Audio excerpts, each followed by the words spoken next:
The first session now of 3 speakers is about science today, what we know, where Tara has laid out the picture now, what we know, what didn't work, and a possible way ahead. And now Elin Röös from SLU, from the Agricultural University of Sweden, is going to continue, and she holds a Master of Science in Engineering from Physics at Uppsala Universitet, but now runs at SLU, and she works on a number of interesting projects, life cycle assessments, and she works on the project Innovative Food from Legumes for Increased Resource Efficiency in the Food System. There is so much interesting to say about you as well, and please welcome Elin. Okay, thank you very much. I'm here today representing Future Agriculture at the SLU. That is a strategic initiative at the university. It's interdisciplinary. And I also have some books for you here. I think most of you read Swedish, and it's also about future narratives in regards to agriculture this time, and it was put together by quite a few researchers at SLU. So I have some here, and I have some more outside. And you're very welcome to take one of these and read about future scenarios from agriculture. But on to today's topic. Tara, thank you for the fantastic presentation, and I'm going to give some more concrete examples from research in terms of changing what we eat and trying to influence consumption. And these are just going to be examples, of course, since I have 12 minutes. But just re-emphasizing again the urgency and the magnitude of the challenge. And I know this is a bit repetition, but Tara and I agree that it's good to say this over and over again. And this is where we're at. This is the carbon dioxide equivalence from our consumption, the average Swede. And this is where we need to go in 2050 if we're to stick to the 2-degree climate target. So it's a drastic reduction, of course. And also, this is the global emission space per capita. So this is if we divide the emission space on all global citizens. But we might want to do this more fairly going forward, because this is the emissions divided into different income groups. So here we have the richest 10% of the global population, and we're all in there, all in this room. So we're responsible for about half of global population emissions. And then you have the rest here. The poorest 50% of the global population is responsible for about 10% of the emissions. So if we want to take that into account, then of course this emission space for us Swedes would be much reduced. So going down to 0 in 2030. So that's the challenge. So it's enormous, of course. And if we look at the Swedish diet, this is a study we did a few years ago. And this sustainable level is not the fair one, it's a global one. And you can see that this yellow here is the Swedish diet, and it's far above the sustainable level. And here's one recommended diet from the Food Agency, just an example of how you could eat according to the recommendations, and that is also above that level. And if you're on a low carb, high fat diet, you're exceeding that even more. So we really have to change. And also 70% of this is associated with animal products. So that's why we have a strong focus on meat and dairy products. So we need to change, and as Tara said, you know, what's a solution to this? What's the mainstream thinking so far in research and policy? Well, if we could just tell this lady, you know, what to buy, haven't we solved the problem? But of course, there's several different obstacles to changing food behavior. Of course, lack of knowledge is one, because if you don't know that food is a problem, then how could you possibly change? But also we have the habits. We're very strong when it comes to our food habits. We have the focus on price. I think that's maybe the most important attribute when it comes to food in Sweden. It should be cheap if you go to a supermarket. That's what there's a lot of focus on in Sweden. Also, there's quite low perceived usefulness on that means that could it possibly make a change if I change? I mean, I'm just one of so many people. And even, I mean, a small country like Sweden, does it really matter what Sweden does? I mean, look at all the Chinese or Indian people, and I mean, aren't those really the problem? So there's a low perceived usefulness of the action. And also, of course, there are the social norms. I'll come back to that. And also the lack of leadership. And this I have experienced a lot during the years. If you go to an event like this, and that's about sustainable food, and then you go to the lunch, and you're being served something that with very little thought put into. And how could you possibly then think that it's important? I mean, they stand and they talk, and then we go and do something completely different. So there's also a lack of leadership. And these obstacles, they've been proven in research. So this is what research, consumer research in regards to foods has shown. And I'm sure there's several more. But of course, the main focus has been on this lack of knowledge.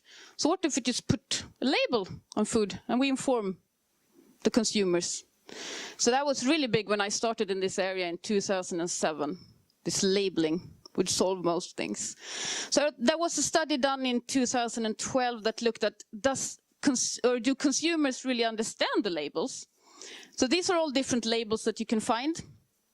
And so the researchers here, they asked the consumers, can you explain what they mean? So as you can see, the most well-known one was the Krav label, the organic label. 45% of consumers could at least explain then what that meant. But for all the rest, the understanding was even lower. And also, of course, there's this risk of greenwashing. Do you know this label? Have you seen that? Yeah?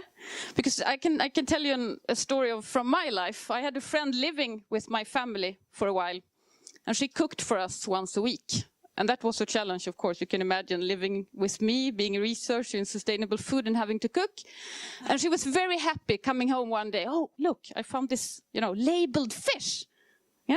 Aren't they good, And then I looked it up, and it's just a label from Findus, the food manufacturer, for their policy. So it doesn't really mean anything. It's just their internal policy. So of course it's difficult, this labeling thing. But it was very big, the carbon footprint. Do you remember that? It kind of died, I think. I think it died when Tesco, because they went out in 2007 and said, we're going to label all our products. And then 2 years later, they just scrapped the whole idea because, one, it was very complicated and very expensive to label all the products, and two, the consumers didn't care about this. So that was scrapped. And there's been more research in terms of different types of information at the point of purchase. So this was one study that I was involved in a bit, where we put up this kind of bigger sign in the dairy counter, trying to get the consumers then to buy this more climate-friendly milk. And it actually increased sales of this milk by 6 to 8%. So something worked, but you see, it's not a drastic change, but it's a small change. So that has been tried out as well. And of course, there's all these other types of information, the guidelines, the information campaigns from NGOs and public campaigns and so on. Different consumer guides, we developed this meat guide and so on. So I think we could conclude that information, of course, is necessary. We need to raise awareness of this problem, but it's not sufficient at all to reach real change. And I think one reason for that might be this, and this is an extremely interesting study, I think, that showed that many consumers, they don't want to know.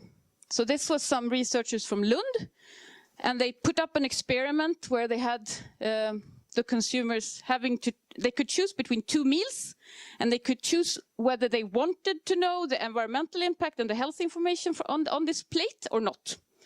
So about 50% chose not to know. And I think, that's extremely interesting also. And of course, if you don't know, it's not a problem for you. And I think you can only go back to yourself. And I think that all of us sometimes, I don't want to know about that. So that we need to consider as well. And also something that's been shown over and over and over again in research is that you can have a very strong attitude towards something. If you ask people in Sweden, almost everyone say, yes, environment is very important. And they might even have an intention to buy something environmentally good. So I'm going to the supermarket, I'm going to buy some good food. And when I'm in the supermarket, I behave differently because of price, habit, lack of time, lack of knowledge, and so on. So there's this big gap. So to summarize then, consumers, this is very important, are very diverse. It's almost impossible to talk about consumers as one group because we're all so different. But some characteristics, well, consumers usually say one thing and do another thing. So research in terms of when you ask people, are you prepared to do this and that, is very little worse. Many prefer not to know, as I said. And we're really reluctant to changing someone if the other ones won't change. And we need, of course, alternatives. If we are to make better choices, we need some convenient alternatives and knowledge and leadership, as I said. But this is maybe my strongest point. I think we have put unrealistic requirements on consumers, as Tara said also. I mean, how could you possibly have all the knowledge to make all these right choices?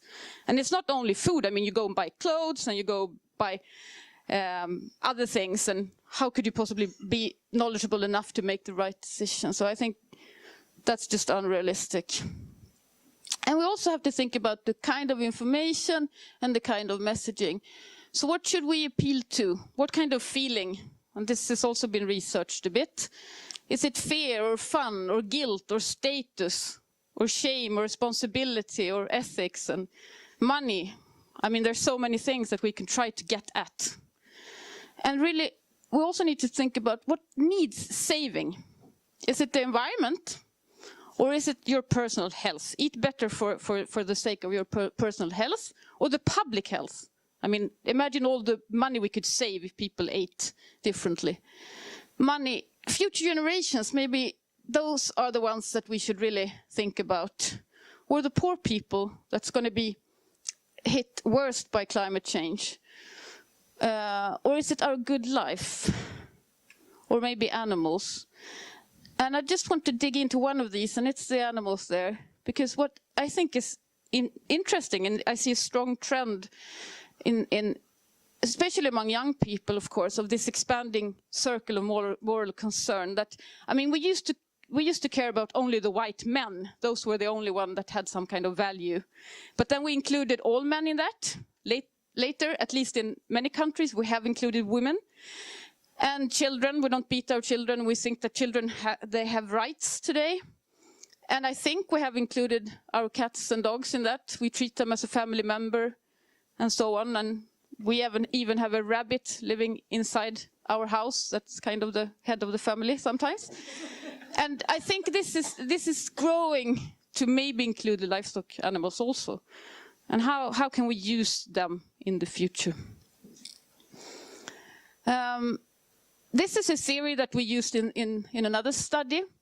And it's a theory that's been used a lot to predict behavior from how you look at fear and how you react to fear messages. So if you're confronted with some kind of fear, for example, the fear of dying from smoking, there's some, either you could adopt some adaptive behavior then, like stop smoking.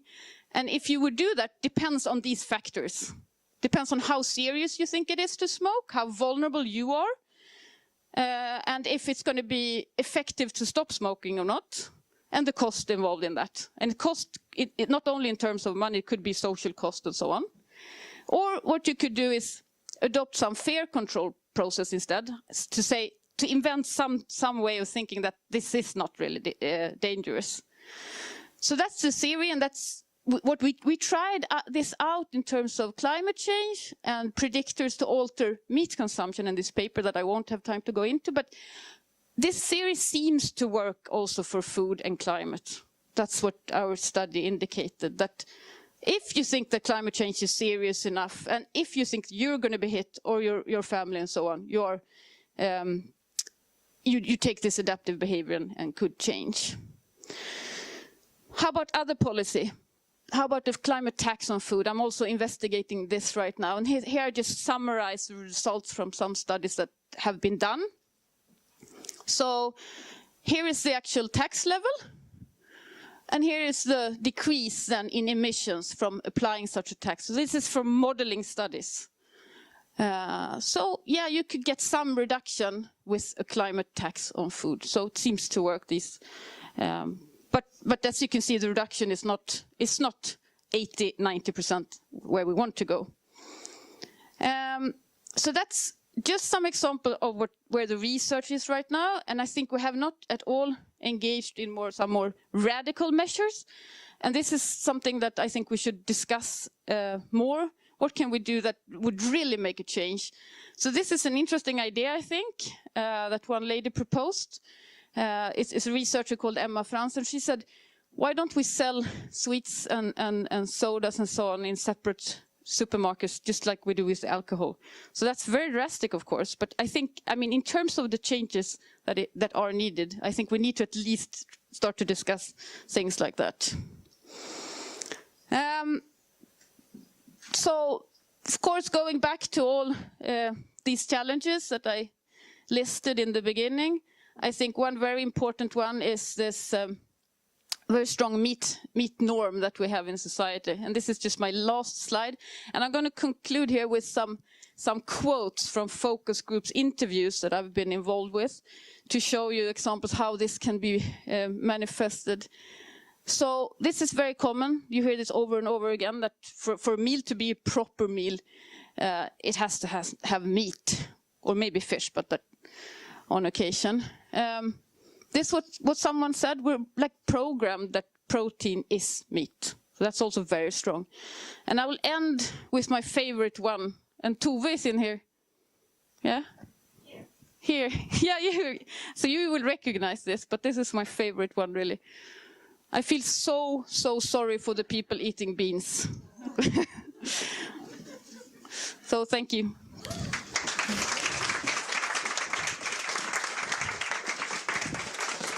Thank you so much, Elin, for laying out the picture when it comes to labeling and policies and consumer behavior. We'll continue this session with Lina Gordon here from Stockholm Resilience Center, who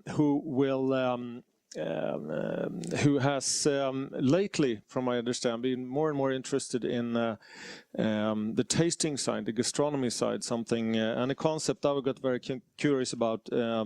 That's called gastronomic stewardship. Maybe she'll talk a little bit about that. Yeah. Tack, Lina. Exactly. Thank you, and thanks for letting me come here and present. And I'll do something that's a little bit uncomfortable. Let's Gordon open up. Yeah, for a scientist coming from especially natural sciences, I'm not going to talk so much about the scientific evidence today. I'm not going to present results so much from studies we've done.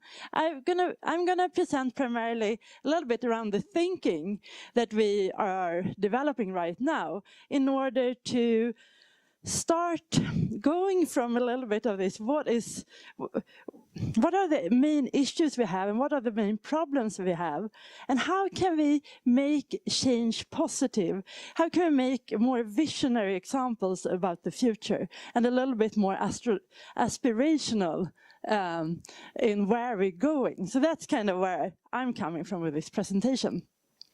So it's a little bit food for thought rather than the sort of strong evidence. And I'm going to talk about two different projects and try to bring them together. So one is called the Seeds of a Good Anthropocene, and the other one is around gastronomic landscapes. But basically, we talked about here today that we're in a world where we have huge challenges around food. But we also have huge challenges in general around how the world works. These are graphs that are showing trends in a lot of different parameters. It's this. And we talk about this era from the 1950s to today as a great acceleration. This is where we have massive changes globally on how the world works and how people and nature interact with each other. We talk about this era as the Anthropocene. This is an era where people are really the dominating force on changing different planetary processes. And I think most people in here have probably heard about the Anthropocene concept before. But basically, I think it often stimulates very negative visions. It's an era of risks and uncertainties and bad regime shifts or tipping points. And it's something where we are worried about where we're going. And there is basically no clear sense yet what would an attractive and viable alternative be that actually is a good Anthropocene. So it's in that context that some of my colleagues started a project that's called The Seeds of a Good Anthropocene. And that's really aimed at sort of creating positive visions of how could it be living in a good Anthropocene, where people are the major force in changing sort of global scale processes, but where we do it in sort of a more positive way, because we're so just fed by different images of a bad Anthropocene. Very dystopian futures. So what is a seed then in a good Anthropocene? And I think if you're sitting here and you come from the food sector, you may be thinking I'm talking about the seeds of pulses or wheat or something. But that's not what I'm talking about. Seeds are basically different type of projects or organizations, ways of thinking, technology that exist in the margins of society, and that really does exist as at least as some type of prototype, but are currently more marginal, but they could potentially bloom out and become a more influential part of society. So just as an example, I visited Cape Town 2 weeks ago, and in Cape Town there are, in the township of Kailicha, there are squatters who have taken a piece of land on an old military base, appropriated that, and they started with permaculture. And they basically started this sort of garden there and producing organic food that they're also selling, both in this almost like food desert where it's very limited availability of food, but to provide some fresh fruits and vegetables to the inhabitants of this township. And we also use this area of teaching about cultivation of food for people living in the township. That's sort of a seed, but it could actually become more permanent with more urban gardens in other places. But it's not only that type of seeds. The idea with the seeds of a good Anthropocene is to collect examples from across the world, and they can be both sort of more NGO type or it can be business type. The seed vault in Svalbard, collecting kind of the real seeds of the future, is another seed in this database. And they should be contributing to creating a sustainable future, at least to some people. The idea is that it should be a really pluralism of seeds, and that they are things that some people think are positive, and that we can use them for creating a dialogue and think about how our synergism could happen between these different seeds. So there have been researchers collecting these seeds, and I think they're up to 500 seeds now in a big database. You should Google it. I forgot to put the address on here. Oh, sorry. But basically they've been collecting it also from globally across the different worlds. They exist in many different parts of the world. And these are just examples from where they actually have geographic locations. But so when we think about the topic of food, what can we then think about different seeds? And I've been interested in the role that gastronomy can play. And the reason is really these graphs that come from a paper that was presented previously by Tara. Basically, what these researchers did was to look at what happens when people get better economic growth. And basically what they found was that the better economy you get, the more meat you eat, the more empty calories you eat, and the more calories in general you consume. So is that what we're thinking of is actually good food? Or is that what happens we can afford it, is that we go towards that type of diet? When we know that there are other dietary patterns that are much more sustainable and much better for our own health. So how can we actually change what is perceived as aspirational food? And how can we change the incentives, both for what food we consume, but also what food that we produce? I thought it was interesting. I was also at the Nobel Dialogue on Friday, and they had these questions they posed to the audience. You could vote with your phone. And one of the questions they posed was, if you were to make a sacrifice for the planet, what would be the worst sacrifice you can make? And most people, 52%, answered eating artificially produced food. And I thought that was interesting, because I think that shows that people are ready to shift dietary patterns. The least problems people had with becoming vegetarian or radically change the way that we eat, the diet pattern. But so they're prepared to make that sacrifice, but they want to eat real food. So what are real food that are actually good? And good for us and good for the planet, but also tasty and attractive. And that's where we started to think about the concept of a gastronomic landscape. How can we combine things that are good for and altering consumption in a positive way, but also for producing better in landscapes? So why focus on gastronomy? I kind of like this definition of gastronomy as the practice or art of choosing, cooking, and eating good food. And if you think about it, the practice or art of choosing food is really about the different food cultures that we have. And also about the food literature that we have. What is the knowledge around that food that we have? And I think both of these are things that have been altered dramatically in society, and we're not paying enough attention to food culture and food literacy. But also, what is good food? I think good food has to do with something that's nutritious, but it's also tasty and it's fun, and it has some value beyond just the calories that we're consuming. I know when I talk about gastronomic landscape and mention this term and think that it's a really interesting thing to do research on, a lot of people say to me that, isn't that very elitistic? And I can see where they're coming from, because today gastronomy is really about sort of fine dining often, or mentioned in the same context as fine dining. So you're sort of talking about the people who can afford that. But I think looking at how it's actually defined, that's not the issue. It's really about what is good food and good food culture.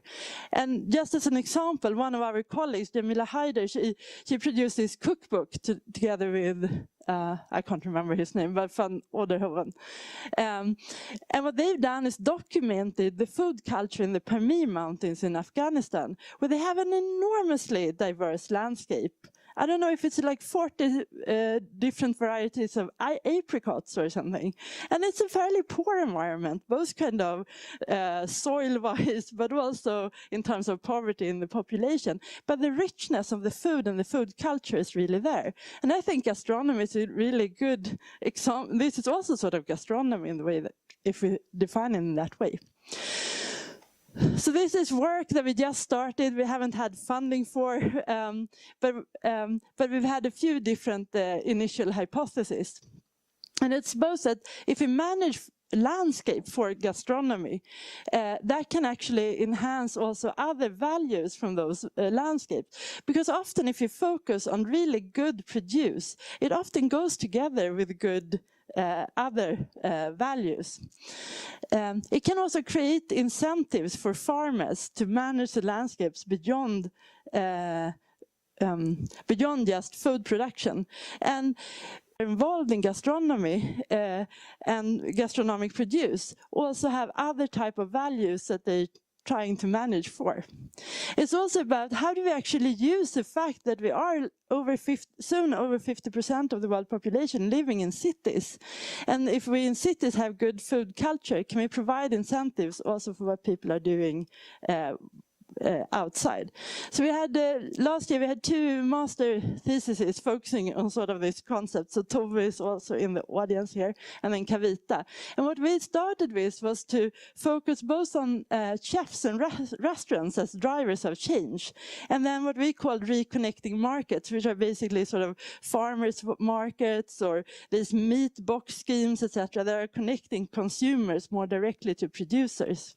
And I realized actually, when I started thinking about what should I say here, in the room, that part of this was triggered by a friend that I go running with, who's also here, Anna, and I hope we become colleagues in the future, because she's a chef and works with communication around food. And when I started talking about, we have to change our food practices, we have to eat less meat, we should eat more in season, we should do blah, blah, blah.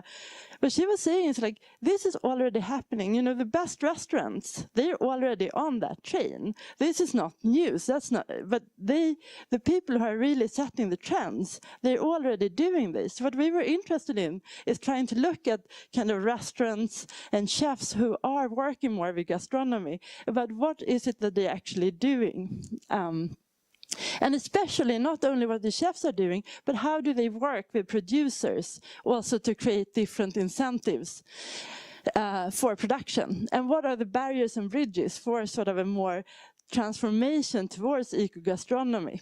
Because even if sort of eco-gastronomy is increasing right now, there's also parallel trends of increasing fast food restaurants that have a totally different mental worldview.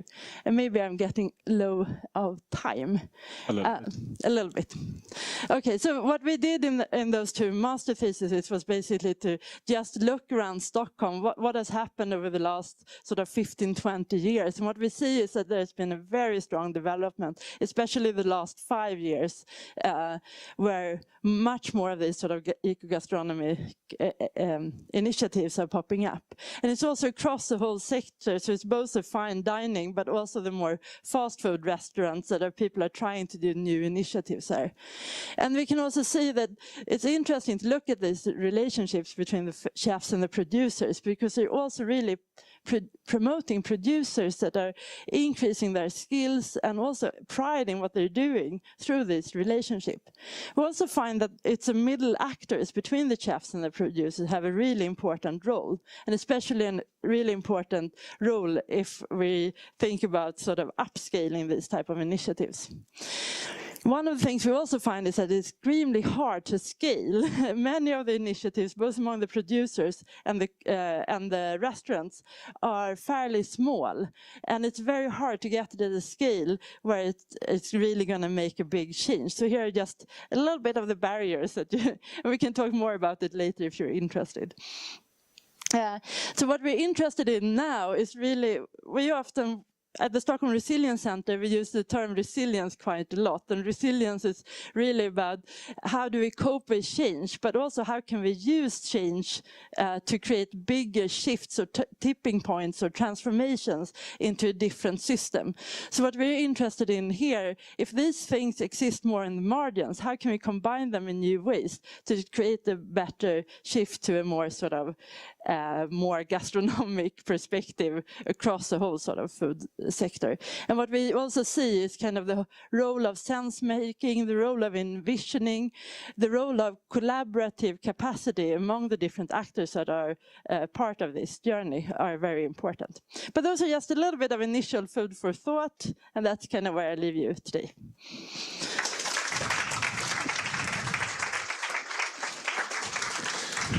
Thank you so much, Lina, for bringing in gastronomy into this thinking and the concept of gastronomic landscapes. I think that this is a section that was going to lay out the land, what has worked today, what is going on in science, what is a possible path forward. I think that we have a few minutes for questions from you. Would you like to, I think Marie is going to... There's a microphone. We're kind of short on time, yes. So make it very quick if you have questions. So please, just a few questions, and state who you are first, and then I ask a direct question, either to any one of the speakers or to them generally. So we'll have time for a few questions. Anyone? Yes, the first one. I can start. I'll try to keep it short. Anna-Karin Kittel from Livsmedelsverket, National Food Agency. We work a lot with food dietary guidelines, but we know that information is not enough. And I think you all did really excellent presentations. And we know that challenges are far beyond giving out information. We need to do a lot of drastic changes. So one of my thoughts today is, like, how can we do those changes without making people really pissed off? Because they kind of will be quite angry if we want to take things from them, and certainly if we start interfering with their food habits. So that's one of my thoughts that I wanted to listen to your answers. And then I was thinking about the gastronomy and about the restaurant services. A lot of things has happened within public meals, and they're kind of taking the lead within sustainable gastronomy. And I would love to see them as a part of your project. Maybe you have some thoughts about that. So take the first question: how not to make people angry. And Should we take 2 questions and then we answer? I think yes, that was the second one. Afton Halloran, University of Copenhagen. So my question is, I guess, directed towards everyone, is that there's a lot of focus on urban consumers, but what about rural producers who are also consumers themselves, not putting value necessarily on their own food systems? This is something that I've seen in both low, medium, and high income countries, that producers of very high quality products are not necessarily wanting to eat their own products because they desire another kind of diet, but they don't see a way to have that. So it's, I think that's also a very interesting issue that doesn't get brought up so much. So Lena, Tara, or Elin, would you like to reflect on these questions?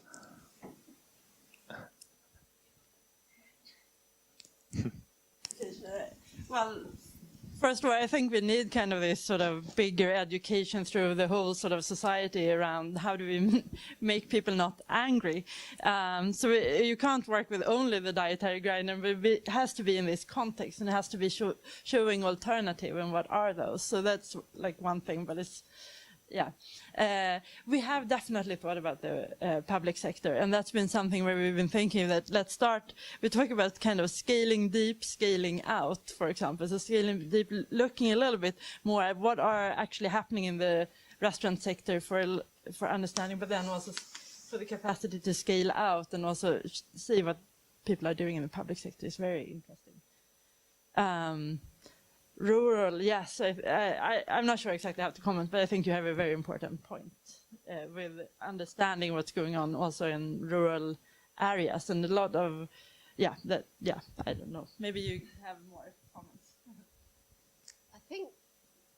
I think one of the things that's that comes across time and time and again is this idea that I will if you will, that if you're an individual that is meant to make the right decision in the face of nobody else doing that, it's really hard, and you can feel resentful. I think there's a relief of having less choice, provided that everyone has less choice. But since our whole society is focused on individual choice, which is is an illusory choice in many ways. So I think, so going back to the dietary guidelines that, and linking into public procurement, I think the thing about public procurement is that everyone is eating something fairly similar. And if we can somehow link the information available to a sense that we can be liberated from this artificial choice, then that's part of it. Going back to the sort of the small producers, I think it was something that Lena mentioned in her talk, this idea of elitism, and how we can move away from a sense that certain kinds of food are elitist, or I can't afford it, it's not for me, I should be selling it. And I think that is one of the problems with the kind of the high-end gastronomic community, that at the moment it's at the experimental stage, so it is quite expensive. So I think it's partly to do with the price and the ubiquity. If that were to change, then that becomes more democratic. Thank you, Tara. And I think we are going to, this mini break I talked about will be opening the doors